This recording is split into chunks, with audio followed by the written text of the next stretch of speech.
Église Christ vit en moi présente. Enseignement biblique. Thème du jour: la moisson avec le pasteur Jean. Le 7 août à 14h30. Dieu vous bénisse. Bienvenue frères et sœurs à l'enseignement biblique d'aujourd'hui. Et cet après-midi, nous allons parler et nous allons faire un enseignement sur les paraboles qu'a écrit Jésus sur la Bible. Alléluia. Et nous allons parler aujourd'hui, avec la grâce de Dieu, de la parole et de la parabole de la moisson. Beaucoup de paraboles, frères et sœurs, nous montrent que le jour de la moisson met en évidence s'il y a du fruit et de quel genre et combien. Alléluia. Parce que ceux qui ont le livre de Galates, chapitre 6, versets 7 à 10, la parole nous enseigne, avec la grâce de Dieu, ce chapitre dit la parole ici.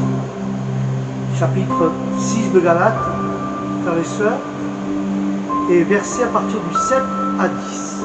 Et la parole est ici. Nous lisons la parole du Père, du Fils et du Saint-Esprit. Et la parole dira que ne vous trompez pas, on ne se moque pas de Dieu. Ce qu'un homme aura semé, il le récoltera. Aussi celui qui sème pour satisfaire sa nature, l'homme propre le récoltera. D'elle la ruine. Mais celui qui sème pour l'esprit récoltera de l'esprit la vie éternelle. Ne négligeons pas de faire le bien, car nous moissonnerons au moment convenable et nous ne relâchons pas. Ainsi donc, pendant que nous avons l'occasion, pratiquons le bien envers tous et en particulier envers nos proches dans la foi. Alléluia.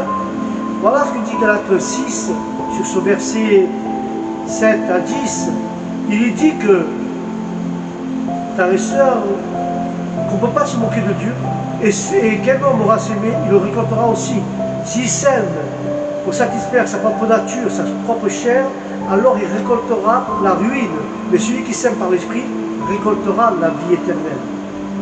Et ce chapitre nous éclaire clairement, il nous dit ainsi, frères et sœurs,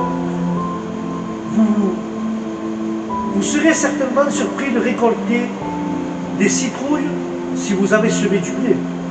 Le fait qu'on récolte ce qu'on sème est une loi de la nature que se vérifie dans notre domaine.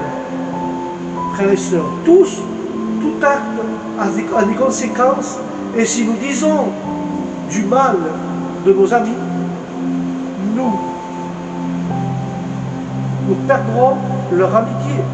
Et si nous cherchons à nous satisfaire de nos désirs, nous connaîtrons beaucoup de tristesse et de problèmes.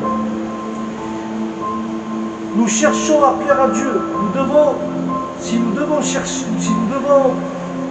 devons, frères et sœurs, chercher à plaire à Dieu, et nous recevrons de lui joie et vie éternelle.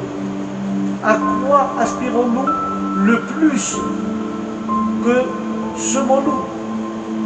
Il est peut-être décourageant de faire le bien sans recevoir de remerciements ni voir de résultats, mais Paul invite les Galates, et nous avec eux, frères et sœurs, à ne pas se relâcher et laisser les résultats à Dieu.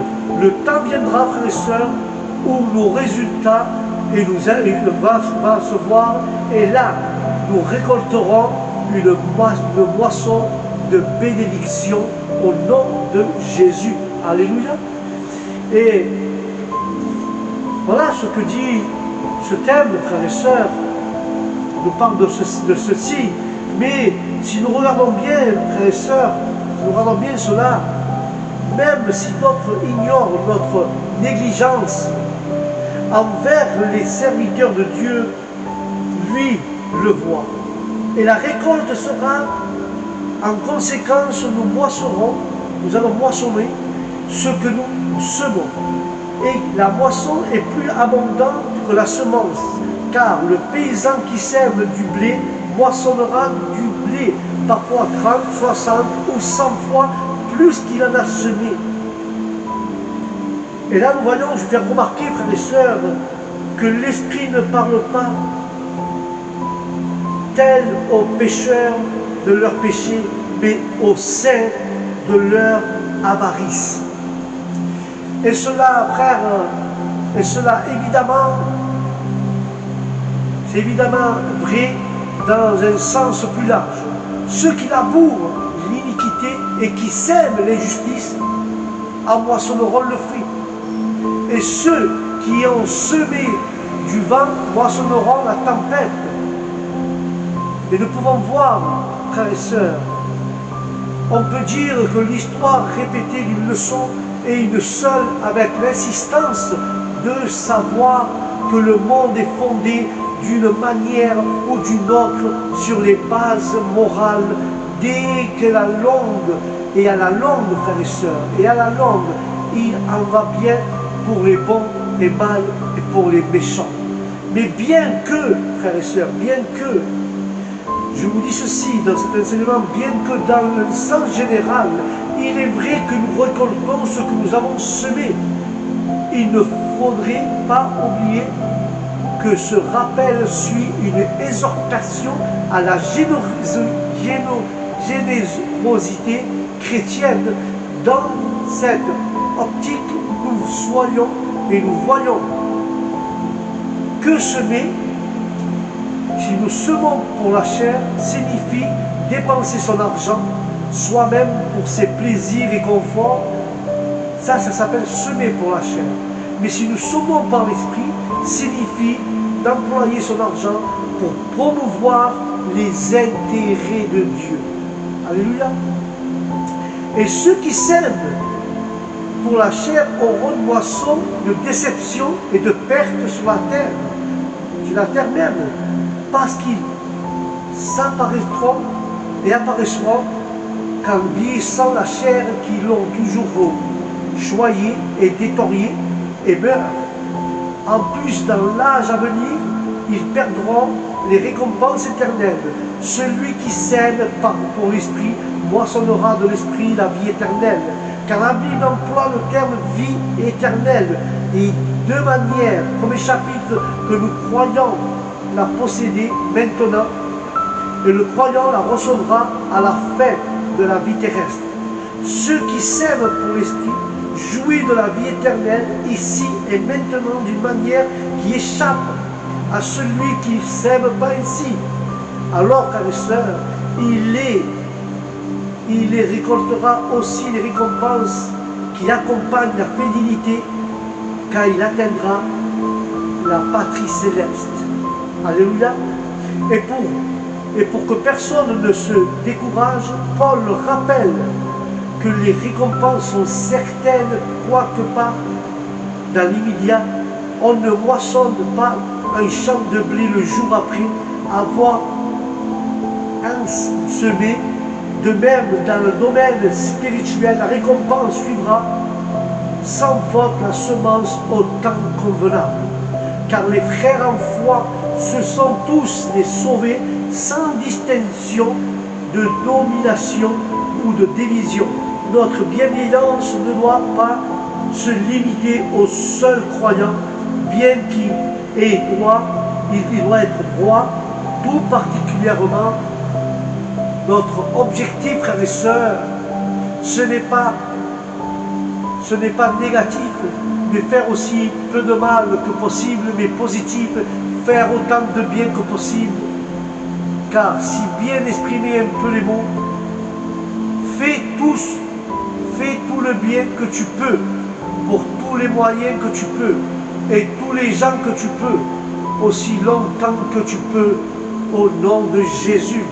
Voilà de quoi parle cette parabole de Galates 6, les versets de 7 à 10. Et résumé, frères et sœurs, en résumé, tout l'enseignement, là, nous voyons ce que l'homme sème, il va récolter. Ce que l'homme sème va récolter. Et cela aussi, il le moissonnera au temps propre. Nous moissonnerons si nous défaillons pas, frères et sœurs, dans la lumière de ce jour. Il sera manifesté.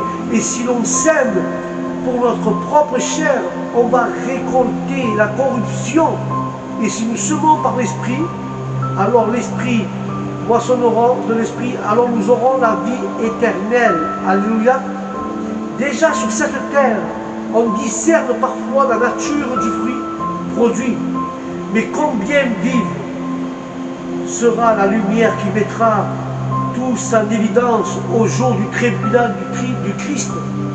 D'ailleurs, frères et sœurs, il nous est dit, celui qui sème chichement moissonnera aussi chichement. Et celui qui sème librement moissonnera aussi libéralement. Alléluia. Ceux qui ont des Bibles, nous allons poursuivre ce thème sur l'enseignement de la moisson. Ceux qui ont des Bibles, nous allons prendre 2 de Corinthiens, chapitre 9. Nous allons prendre 2 de Corinthiens, frères et sœurs, chapitre 9. Et nous allons lire à partir du verset 6. 9, 6. Et la parole dit ainsi.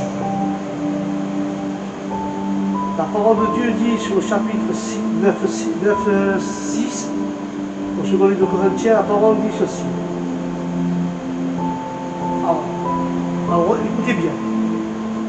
Sachez-le, celui qui sème peu, moissonnera peu. Et celui qui sème en abondance, il moissonnera abondamment. Alléluia. Et cela, frères et sœurs, nous parle que on ne peut hésiter à donner généreusement à Dieu par peur de manquer de nécessaire. Mais Paul affirme aux Corinthiens que le Seigneur peut répondre à leurs besoins. Celui qui donne peu recevra peu. Faisons confiance à Dieu, frères et sœurs, ne laissons pas, par un manque de foi, nous empêcher de donner avec joie et allégresse envers notre Seigneur. Alléluia. Et c'est pour ça que nous devons donner avec joie, dit la parole de Dieu, car avec joie nous donnerons, et nous donnons par l'Esprit, non par la chair. Nous devons donner par l'Esprit et non par la chair, frères et sœurs. Parce que c'est très important de donner par l'Esprit. Si tu moissonnes peu, tu recevras peu. Si tu moissonnes en abondance et tu es généreux, alors Dieu sera généreux, il nous comblera de toute bénédiction, frères et sœurs. Et là nous voyons que dans ce passage de 2 Corinthiens 9, 6, nous pouvons comprendre ce que Dieu veut nous dire. Car les bonnes récompenses, frères et sœurs, et des dons généreux. Et dans ce récit, l'apôtre nous émure les récompenses, il nous rémure les récompenses et les bienfaits qui découlent dans la générosité chrétienne. Il rappelle d'abord la loi de la moisson. C'est un fait, frères et sœurs, bien connu en agriculture, que si on veut une récolte abondante, il faut aussi semer beaucoup. Imaginons, frères et sœurs, le paysan en train de semer, les sillons sont prêts. Doit-il jeter beaucoup de semences en terre ou doit-il mettre de côté une partie de la semence qui tient dans sa main en prévision des mois à venir? Paul fait comprendre que le semeur, si le semeur sème avec libéralité, il moissonnera au-delà de toute mesure. Ne perdons pas de vue la leçon de l'agriculteur et de l'agricole, car le paysan ne récolte pas la même quantité de celle qu'il a semée, mais beaucoup plus. Et il est de même de la libéralité chrétienne. On ne se récupère pas ce qu'on a donné, nous, infiniment au-delà. L'évidence, la récompense ne vient que par, ne vient pas tellement sous forme d'argent, mais sous celle de la bénédiction spirituelle. Au plus tu vas semer en abondance avec libération, tu vas avoir des bénédictions spirituelles. C'est ça ta récompense, avoir de grandes bénédictions pour tes frères, pour tes soeurs, pour ton pasteur. Tu vas être un canal de bénédiction, car rapport à ça, que tu es un canal de bénédiction, que tu me donnes en abondance, tu te donnes à fond pour Dieu en abondance, alors dans plusieurs de ces paraboles, tu vas sauver les âmes par ta générosité. Parce que tu es généreux, alors tu vas sauver tes âmes, tu vas donner en abondance, tu vas assumer la parole de Dieu en abondance, et tu vas récolter les âmes en abondance. Alors que la moisson correspond au rassemblement des élus. Car le livre dans Jean 4, chapitre 4, nous allons voir dans le livre de l'évangile de Jean, frères et sœurs, chapitre 4, regardez ce qu'il dit dans le chapitre 4 et verset, que je ne me trompe pas, 35 et 36. Jean 4, versets 35 et 36. Voilà ce que dit cet enseignement.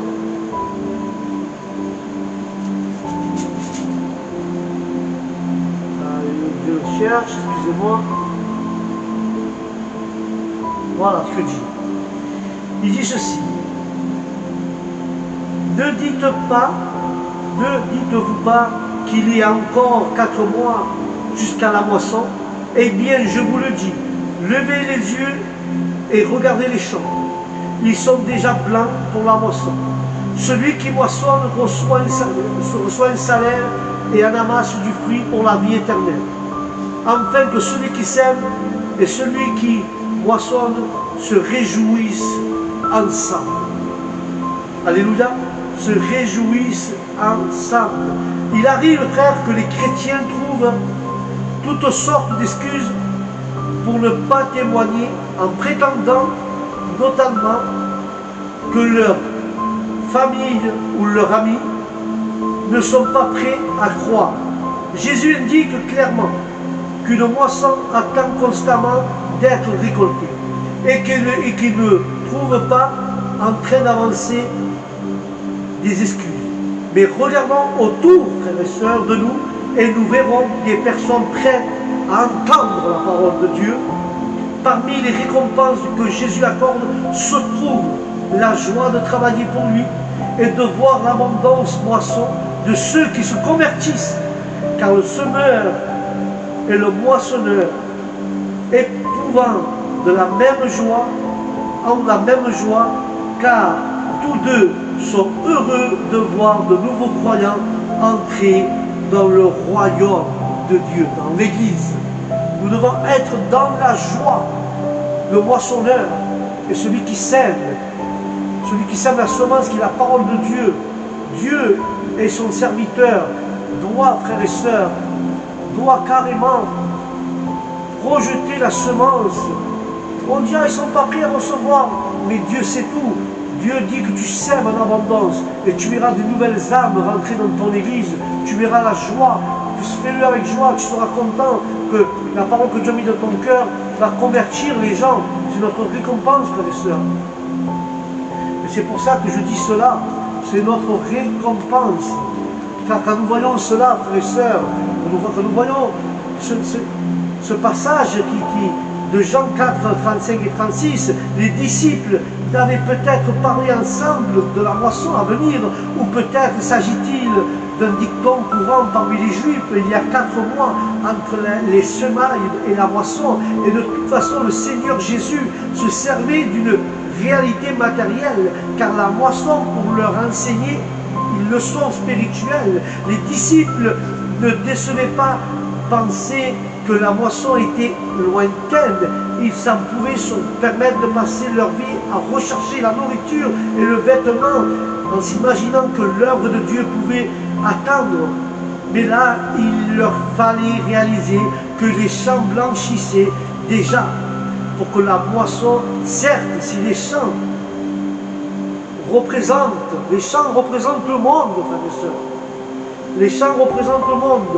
Au moment où le Seigneur prononcera ses paroles, il trouvera au milieu d'un champ où de nombreuses âmes samaritaines l'entendaient d'être moissonnés. Les disciples allaient devoir accomplir un grand travail et il leur fallait s'y consacrer aussitôt et avec diligence de même. Aujourd'hui, le Seigneur nous dit, à nous tous, chrétiens, le Seigneur nous dit ce soir, levez les yeux et regardez les champs. Lorsque nous passons du temps à considérer les immenses besoins du monde, le Seigneur mettra sur notre cœur un fardeau pour les âmes perdues autour de nous. Alors il nous incomblera d'aller pour lui afin de rentrer les germes de grains mûrs dans l'Église. Alléluia. Car le Seigneur Jésus enseigne maintenant les disciples concernant l'heure à laquelle ils étaient appelés. Il les avait choisis pour être des moissonneurs. Et non seulement ils recevraient un salaire, mais dans cette vie, mais ils moissonneront, dit la parole. Dieu veut que chaque pasteur va moissonner. Nous allons moissonner avec la grâce de Dieu. Nous devons semer la parole pour pouvoir reprendre ce que nous avons semé. Alors, frères et sœurs, quand nous disons ils moissonneront aussi du fruit pour l'éternité, car le service pour Christ comporte certes de nombreuses récompenses présentées, mais de plus les moissonneurs connaîtront un jour de joie de voir au ciel les âmes auxquelles ils ont proclamé avec fidélité le message de la parole de Dieu et le message de l'évangile. Car ce verset 36 ne nous enseigne pas que nous gardions la vie éternelle en moissonnant avec fidélité, mais que le fruit de ce travail se perpétuera jusqu'à dans la vie éternelle. Au ciel, le semeur qui est Dieu et le moissonneur, c'est nous, les pasteurs qui prêchons la parole, se réjouissons ensemble dans la vie naturelle. Le champ doit d'abord être préparé pour que la semence puisse rentrer, puis la semence doit être répandue plus tard et le grain est moissonné. Et il est de même dans la vie spirituelle. Tout d'abord, le message doit être prêché, puis arrosé par les prières. Mais quand le temps de la moisson arrive, tous ceux qui ont participé au travail se réjouiront ensemble au nom de Jésus. Alléluia. Voilà ce que nous dit ce chapitre de Jean 4, frères et sœurs, que nous parle de Dieu parle à ses disciples. Le Seigneur dit, les campagnes sont déjà blanches, dit le Seigneur. Les campagnes, les champs sont déjà blanches pour la moisson. Il les encourage en ajoutant, ceux qui moissonneront recevront un salaire et ensemble et assembler du fruit en vie éternelle, afin que celui qui sème et celui qui moissonne se réjouissent ensemble. Dieu se sert généralement de plusieurs instruments pour amener une âme à lui. Bien des personnes ont dû semer dans un jeune cœur jusqu'à ce qu'ils viennent au Sauveur. Et celui dont Dieu se servira au moment décisif où l'âme se retournera vers lui, envers lui ne sera pas le dernier anneau d'une longue chaîne, telle une balanée doit l'un des plateaux porter l'âme qui doit s'élever vers Dieu et l'autre, les cartes de visite successives portant le message de ceux dont Dieu se sert pour lui parler. L'un d'elles sera décisive pour faire pencher le plateau, mais jamais il n'y a su ne serait parvenu sans toutes celles qui l'ont précédé. Mais l'ouvrier du Seigneur ne sont pas des instruments, ne sont que des instruments. L'ouvrier du Seigneur, ce sont que des instruments, des messagers. Mais il a fallu que lui, le vrai grain de blé, lui, Jésus, le vrai grain de blé, tombe sur terre, meurt pour qu'il produise beaucoup de fruits.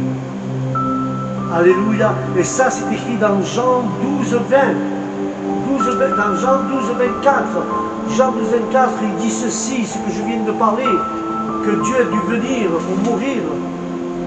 pour mourir, frères et sœurs. Voilà ce qu'il dit, Jean 12, 24.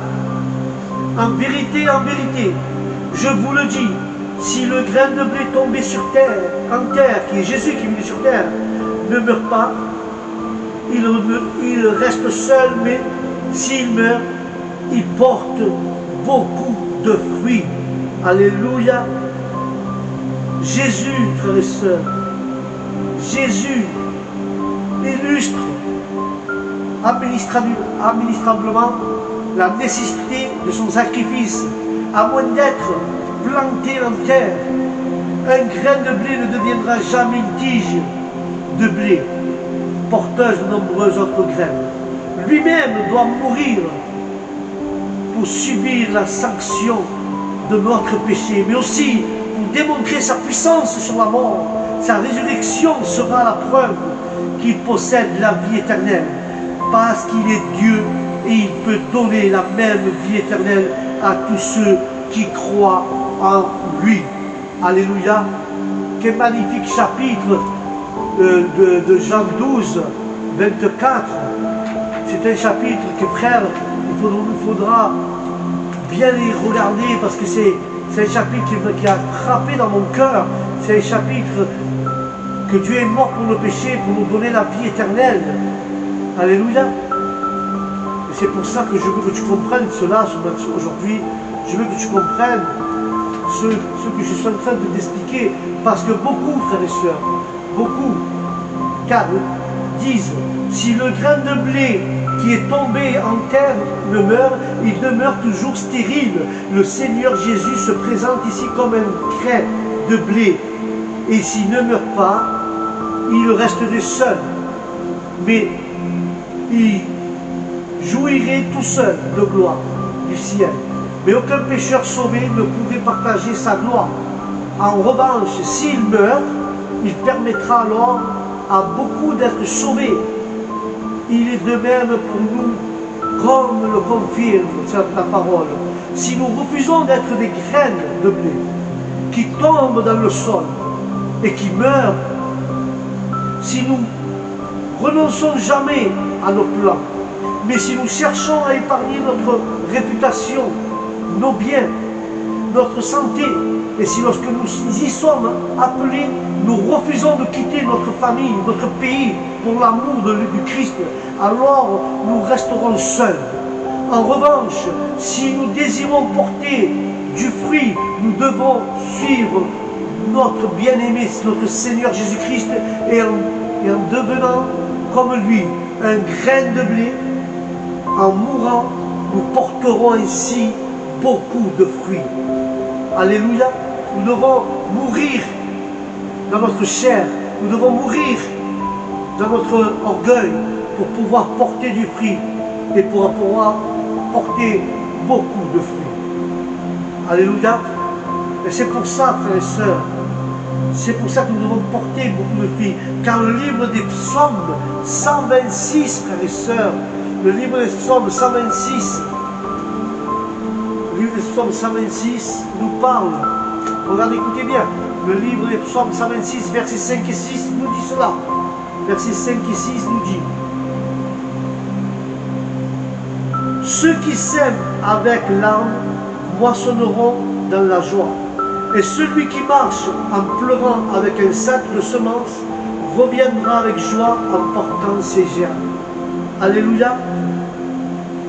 Le Seigneur est en train de nous dire, frères et sœurs, la capacité qu'a Dieu, Dieu a la capacité de faire revenir la vie, dépasser notre compréhension, des forêts brûlantes et les arbres repoussants, une jambe cassée, guérie. Même la tristesse n'est pas une condition permanente. Nos larmes peuvent être des graines qui donneront une récolte de joie, car Dieu est capable de transformer le chagrin en bénédiction.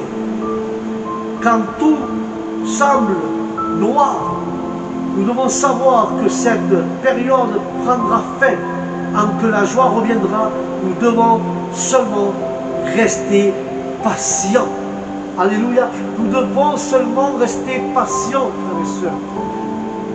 Car la moisson, Dieu nous demande d'être patients. Car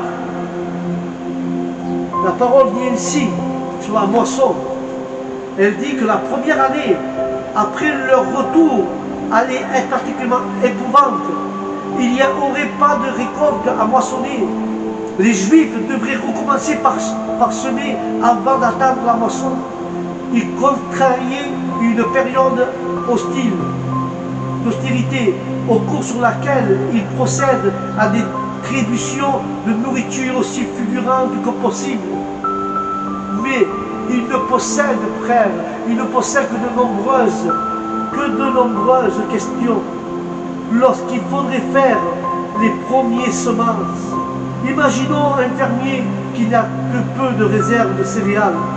Il peut l'utiliser pour nourrir sa famille maintenant ou prendre la plus grande partie pour la semer en espérant une récolte en abondance à l'avenir. Il décide de semer, mais tandis qu'il plonge sa main dans son tablier pour saisir une poignée de graines et la jeter sur la terre, labourée de larmes, et des larmes tombent dans le tablier. Il pense à sa femme, à ses enfants, au maigre bol de bouillie, au sacrifice que nous devrons contenir jusqu'à la moisson, et a le sentiment de leur ôter la nourriture de la bouche. Mais les exilés s'encouragent par la parole suivante. Celui qui marche en pleurant, car il porte la semence, revient avec allégresse, car il porte ses germes. Revient avec allégresse, car il porte ses germes. Les hommes sortent donc de chez eux et sèment leur inquiétude, présentent cela largement, compensé par l'allégresse de rapporter des germes d'épis mûrs dans leur grenier. Les principes s'appliquent évidemment au domaine spirituel. Ceux qui vivent en consacrant des sacrifices pour la propagation de l'évangile peuvent connaître des privations dans le temps présent, mais qui représentent-elles comparées à la joie de voir des âmes sauvées et introduites dans le ciel pour adorer à jamais l'agneau de Dieu. C'est également vrai de celui qui gagne des âmes. Quelqu'un qui dit avec raison, ceux qui gagnent des âmes sont d'abord des gens qui pleurent après ces âmes. Que je regarde les foules comme mon sauveur bien-aimé, jusqu'à que mes yeux soient voilés pour les larmes, voilés de larmes, et que je regarde avec pitié les brebis égarées, et que je les aime par l'amour pour le Seigneur. Donc, frères et sœurs, selon un dicton, le peu représente beaucoup si Dieu s'y trouve, mais l'inverse est également vrai. L'abondance n'est rien si Dieu ne s'y trouve pas. Telle est la leçon qui se dégage de ce psaume. Si notre activité n'est pas ordonnée et dirigée par le Seigneur, elle se réduit à une perte de temps et d'énergie. Nous pouvons échafauder à des projets personnels, même dans le service chrétien. Nous pouvons mettre sur pied des empires bien organisés, présenter des statistiques prouvant des résultats phénoménaux. Mais si ces projets ne sont pas des vignes plantées par le Seigneur, ils sont moins que rien, car l'homme propose, mais Dieu dispose. Car le psalmiste choisit 4 activités ordinaires pour illustrer sa pensée. Ce sont la construction d'une maison, la défense civile, le travail en général et la fondation d'une famille. Alléluia. Et je vais conclure avec cela, frères et sœurs. Ce psaume illustre bien ce double tableau. Ceux qui sèment sont mis en parallèle avec celui qui va porter la semence. Eux sèment avec larmes et lui va en pleurant. Impossible de travailler à l'œuvre du Seigneur, frères et sœurs, et de répandre la divine semence sans rencontrer comme le Seigneur lui-même. Beaucoup de larmes dans les sillons des champs. Mais si les serviteurs de Dieu participent aux larmes, ils ont comme leur maître part aussi à la moisson et au chant de joie de lui, seul Seigneur, seul par lui et par contre, frères et sœurs, par contre, il est dit, il revient en portant ses germes. C'est à lui qu'appartient et à aucun de ses serviteurs. Pour elles, il est bon et elles sont le fruit du travail de son âme, dont il sera éternellement satisfait. Toi-même, tu verras ce que ton cœur réclame.